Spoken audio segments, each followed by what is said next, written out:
Chapter 5. The End, which was the beginning. It was the last day of the great war on the field of Kurukshetra. The sun had set long ago. Near Samantapanchaka lay the Kaurava monarch, Duryodhana, with his thigh broken by Bhima. He was dying, and to his presence came Ashwathama, the son of Drona. His anger knew no bounds when he saw how unjustly the king had been hit. Ashwathama took an oath that he would avenge the killing of his king by destroying all the Pandavas. The entire Kaurava army had been annihilated. Only 3 were alive, barring the dying king. They were Kripa, Kritavarma, the son of Hardika, and Ashwathama. That night, when everyone was asleep, Ashwathama hurried to the Pandava camp. He did not find the Pandavas, but their 5 sons were there, sleeping. Drishtadyumna and his brothers were in the camp too. The angry Brahmin killed all of them, the 5 sons of Draupadi and all her brothers. He then set fire to the camp and went away.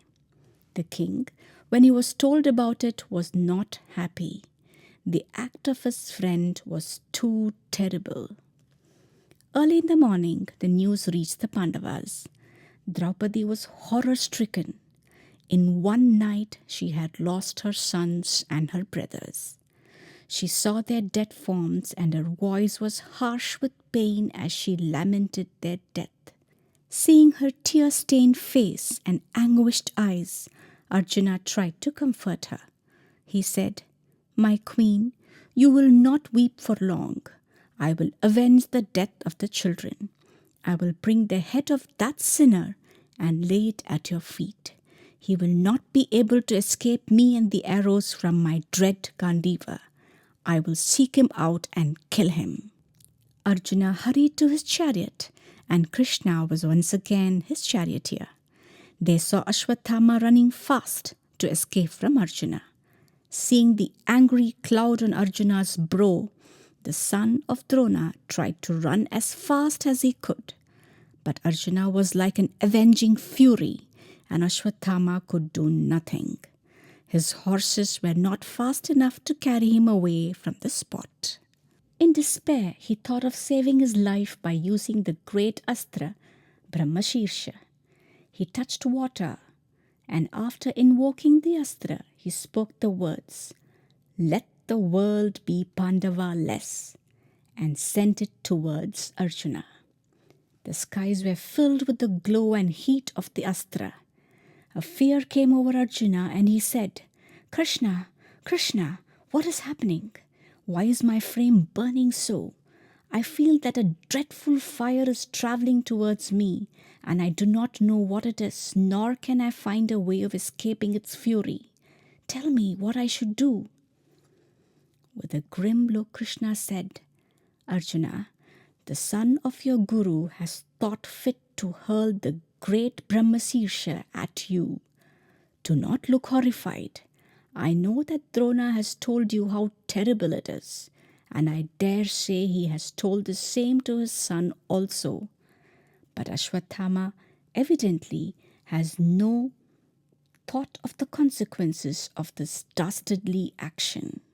Apparently, he desires to destroy the entire world. Make up your mind soon, Arjuna, and invoke the same astra.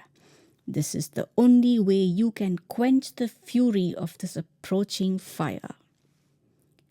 Arjuna saluted the presiding deity of the astra and invoked it. When the 2 fires were traveling towards each other, it seemed like the end of the world had come. The rishis from the heavens hurried towards the spot, and they said, "Withdraw the astra, both of you, or else the world will be destroyed. The 2 fires should not meet. Hurry and avert the calamity." Arjuna obeyed them immediately and withdrew his astra. Ashwathama could not. When he learned the invocation from his father, he had been warned about the dreadful power of the astra. Not bothering to remember the warning, he had sent it against Arjuna. The sins he had committed had robbed him of his purity and his Brahmanic tejas, and he was powerless against his own astra. Lest it should consume him, he aimed it at all the unborn children of the Pandavas, and thus thought of making the world Pandava-less. After withdrawing the astra, Arjuna rushed towards Ashwatthama. Tying him up with a rope, Arjuna dragged him like a cow meant for sacrifice. Krishna's eyes were spitting fire. He said, "Arjuna, this is the man who has committed the gravest of sins, killing of children while they were sleeping. It is not right that you should have mercy on him. You must kill him without a qualm. I do not have to remind you of the rules of fighting.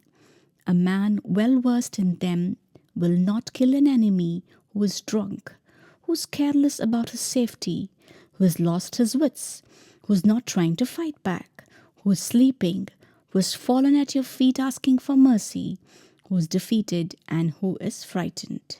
But the sinner who saves himself by killing ruthlessly thousands of other lives must be punished only by death."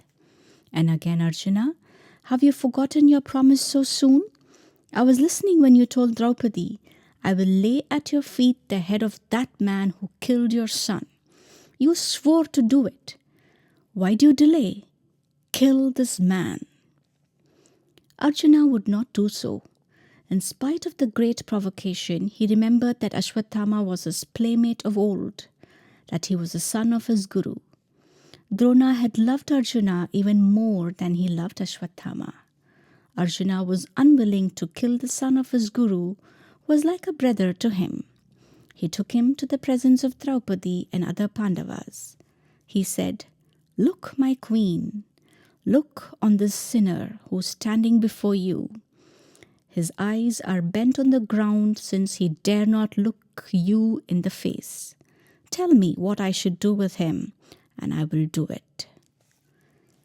Draupadi's grief at the loss of her children would ever be fresh in her mind, also the fact that Ashwatthama killed them.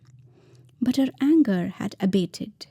She was overcome with compassion for him, and she said, "Arjuna, please release him at once from these coils.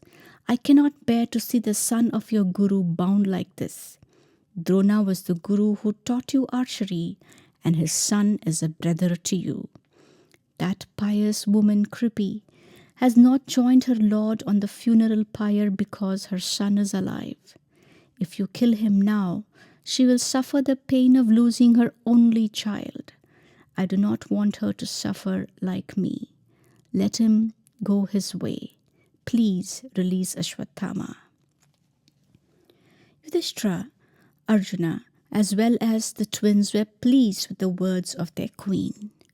Bhima was the only one whose anger had not evaporated at the sight of Ashwatthama. He was for killing him. Krishna smiled and said, "Arjuna, you are caught on the horns of a dilemma. Either you displease Draupadi and the others, killing Ashwatthama, or you incur the wrath of your beloved brother Bhima by letting this sinner live. Do what you think is fit under the circumstances. Try and see how you can please all of them." Arjuna looked at all of them. Krishna was standing with his arms locked together across his chest, and there was an inscrutable expression on his face. Yudhishthira and the others were looking sad and uncomfortable. Bhima was glowering angrily at the prisoner. After a long moment, Arjuna thought that he understood what Krishna was trying to tell him. He took up his sword and cut off the jewel on the head of Ashwatthama. Stripped of the glow of the jewel, which had been part of him, stripped of his Brahmanic tejas, impure because of Shishuhatya, Ashwatthama stood in their midst. Arjuna undid the ropes which bound him and said, "Now you can go." Cutting off the hair of a Brahmin, taking away the wealth that belongs to him, and ordering him to leave your presence, Each one of them in itself is like killing a Brahmin, and Arjuna had done it all. To Ashwatthama, who was jealous of his honor, this treatment at the hands of Arjuna was worse than death. With his eyes bent on the ground, he dragged his steps away from the presence of the Pandavas and went far away from there.